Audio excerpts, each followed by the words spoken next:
গতকালকে একটা বিস্ময়কর ঘটনা ঘটছে, সেটা হচ্ছে বাংলাদেশের ইতিহাসে আমার জানা মতে এই প্রথম দেখলাম যে সরকারি দল এবং বিরোধী দল সংসদে বাংলাদেশের বর্তমানে যে বিদ্যুৎ এবং জ্বালানি সংকট, সেই সংকট থেকে উত্তরণের জন্য সরকারি দল ও বিরোধী দল একটা ঐক্যমতের কমিটি তৈরি করছে। দুই পক্ষ থেকে পাঁচজন পাঁচজন, মোট 10 জন একটা কমিটি করছে।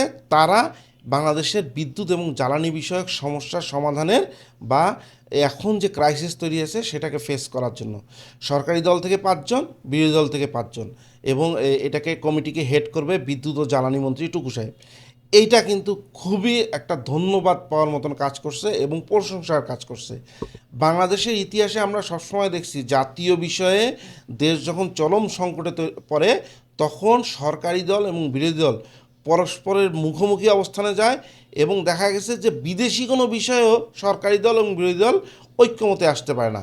তাতে হয় কি, বিদেশিরাও বাংলাদেশের উপর চেপে বসতে পারে ভালো, এবং সংকট আরও ব্যাপক আকার নেয়, এবং দেশের ভিতরেও কোনো সংকট তৈরি হলে সেটাও আরও ব্যাপক আকার নেয়, এবং গুজব, মিথ্যা, এগুলো আরও বেশি তখনকার মানুষের মধ্যে প্যানিক তৈরি করে।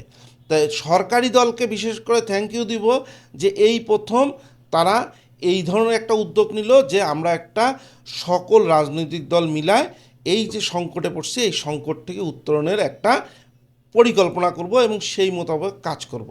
হ্যাঁ, গতকালকে সারা বাংলাদেশে একদম পিক আওয়ারে বিদ্যুতের চাহিদা ছিল 16,000+ মেগাওয়াট, এবং গতকালকে ওই সময় বিদ্যুৎ উৎপাদন হচ্ছিল 14,000 সামথিং মেগাওয়াট, মানে 2,000 মেগাওয়াটের শর্টেজ ছিল। এই শর্টেজটার কারণে কিন্তু সারা দেশে লোডশেডিং দিতে হয়েছে, এবং লোডশেডিং দিতে গিয়ে এটা সবসময় বেশি চাপ পড়ে হচ্ছে পল্লী বিদ্যুতে, এবং গ্রাম অঞ্চলে লোডশেডিংটা বেশি হয়, শহরে হয় না। বিশেষ করে ঢাকায় তো লোডশেডিং সবচেয়ে কম দেওয়া হয়।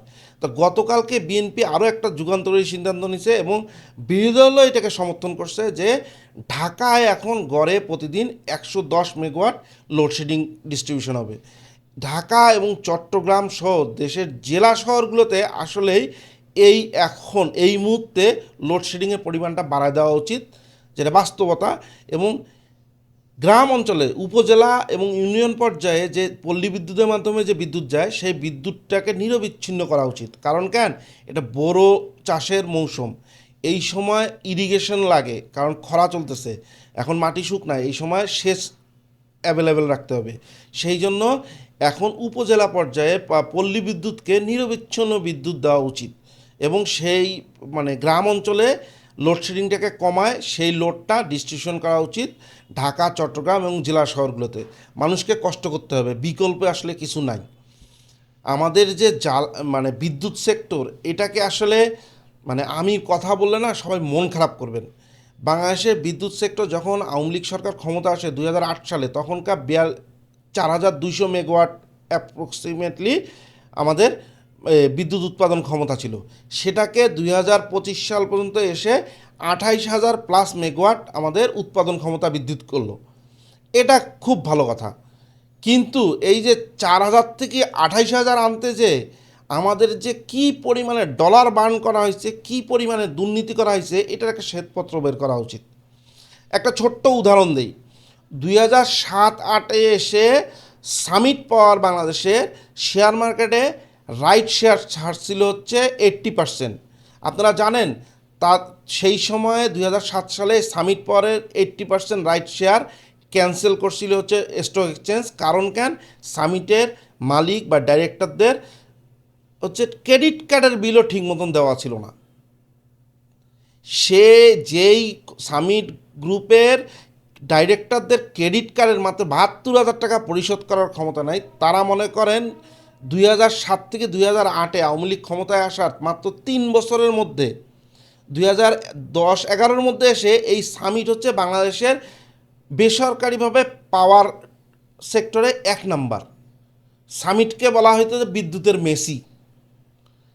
মাত্র 3 বছরে যেই ভঙ্গুর সামিট, তাকে মনে করেন 3 বছরে বাংলাদেশের এতগুলা কুইক রেন্টাল দেওয়া হয়েছে, এতগুলা সুবিধা দেওয়া হয়েছে যে তারা বিদ্যুৎ সেক্টরের প্রধান হয়ে গেছে। এবং 2010 সালে আরও ভয়ঙ্কর বিল পাস করানো হয়, সেটা হচ্ছে বিদ্যুৎ সেক্টরে 2008 সালে এসে বিদ্যুৎ সেক্টরে একটা বিল পাস করে আওয়ামী লীগ, সেটা হচ্ছে ইনডেমনিটি আইন করে। মানে বিদ্যুৎ সেক্টরে কেউ দুর্নীতি করলেও তার বিরুদ্ধে মামলা দেওয়া যাবে না, বিদ্যুৎ সেক্টরে কোনো ধরনের অডিট হবে না, বিদ্যুৎ সেক্টরে যারা চাকরি করে তাদের কোনো ধরনের দুর্নীতি চেকিং করা হবে না, বিদ্যুৎ সেক্টরে যে কোনো সিদ্ধান্তকে চ্যালেঞ্জ করা যাবে না। এই আইন পাশ করা, ইনডেমনিটি আইন পাশ করার পরে হরিলুট চালানো হয়েছে এই সেক্টরে। 4200 মেগাওয়াট থেকে 28,000 মেগাওয়াটে আনছে, কিন্তু দেখা যায় যে এই যে এত কুইক রেন্টাল অবৈধভাবে দেওয়া হয়েছে এবং নিয়ম বহির্ভূতভাবে দেওয়া হয়েছে এবং অপ্রয়োজনীয়ভাবে দেওয়া হয়েছে। দেখেন, এমনও অবস্থা তৈরি হয়েছিল যে বাংলাদেশের বিদ্যুৎ চাহিদা মাত্র 8 থেকে 10,000 মেগাওয়াট, কিন্তু আমাদের এতগুলা কুইক রেন্টাল সহ আমাদের যে বিদ্যুৎ উৎপাদন কেন্দ্র সব মিলে প্রায় 26 থেকে 27,000 মেগাওয়াটের ক্যাপাসিটি করা হয়েছিল, যেটা হাস্যকর। এবং দেখা গেছে এগুলোর যে আপনার মনে করেন টাকা দিতে হয়, যদি আপনি বিদ্যুৎ না নেন তবু আপনাকে এস্টাবলিশমেন্টের জন্য প্রতি বছরে একটা টাকা দিতে হয়। এই কুইক রেন্টালগুলোকে বসায় রেখে সেগুলোকে বছরের পর বছর টাকা দিয়ে গেছে এবং প্রতি 5 বছর পর পর এসে কুইক রেন্টালগুলো রিনিউ করে, চুক্তি রিনিউ করে তাদেরকে এমনি এমনি টাকা দিছে। ক্যাপাসিটি চার্জের নামে তাদেরকে এমনি এমনি টাকা দেওয়া হয়েছে, তবুও আবার এগুলোকে রিনিউ করা হয়েছে।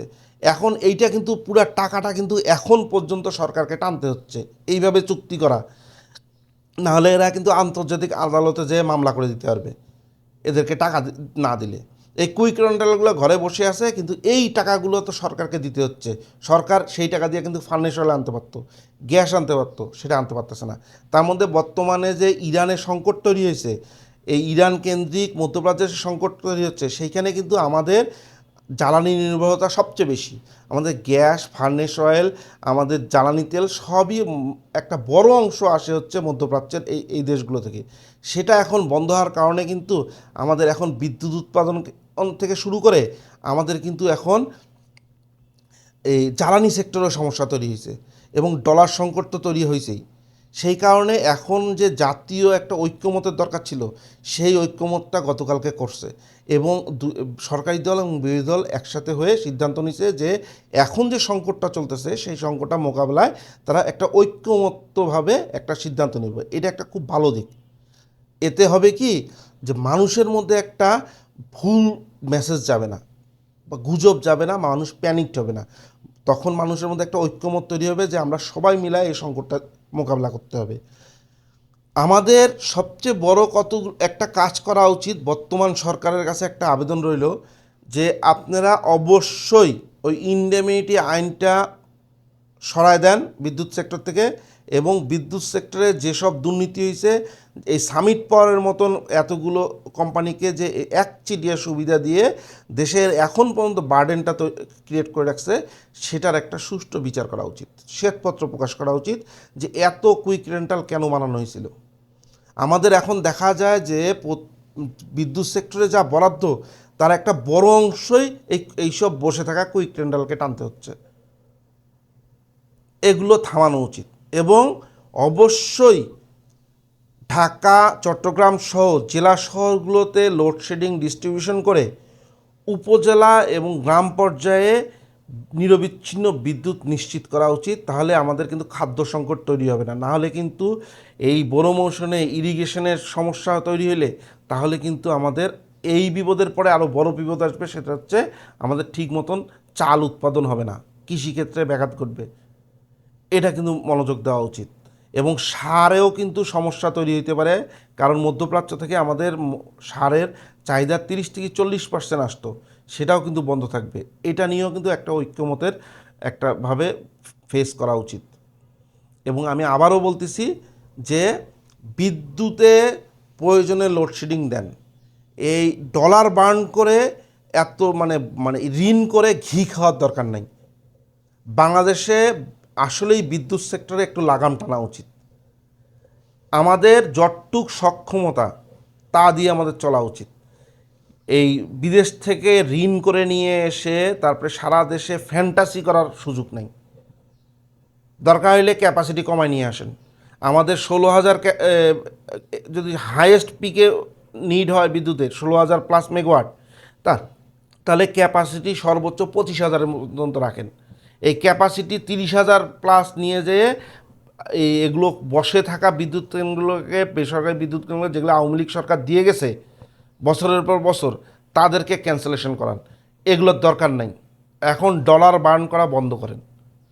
সব দল একসাথে হইলে অবশ্যই এই সিদ্ধান্তটা নিতে পারবে আমার মনে হয়। তো এইভাবে না গেলে তো হবে না। আমাদেরকে বুঝতে হবে যে আমরা কিন্তু বিশাল এক সংকটের মধ্যে পড়তে যাচ্ছি সামনে। শুধুমাত্র জ্বালানি না, আমাদের কিন্তু মধ্যপ্রাচ্যের রেমিটেন্সেরও একটা বড় আধার, সেখানেও কিন্তু সংকট তৈরি হবে। অতএব ডলারের সংকট বাংলাদেশ ফেস করতেই হবে।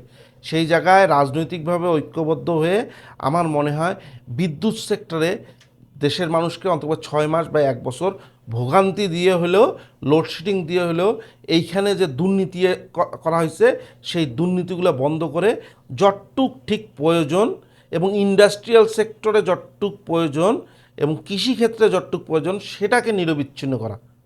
আর আমাদের এই ভোগবিলাসের যে ফ্ল্যাটগুলো আছে ঢাকা শহরে, চট্টগ্রামে বা সারা দেশের জেলা শহরগুলোতে, সেগুলোতে দিনের বেলা লোডশেডিং দেন। রাতে দরকার হলে লোডশেডিং দিন না, কিন্তু দিনের বেলা এগুলোতে লোডশেডিং দেন, দিয়ে আপনারা মনে করেন একটা ব্যবস্থা করেন। এইটাই বর্তমান সরকারের কাছে একটা আবেদন রইল।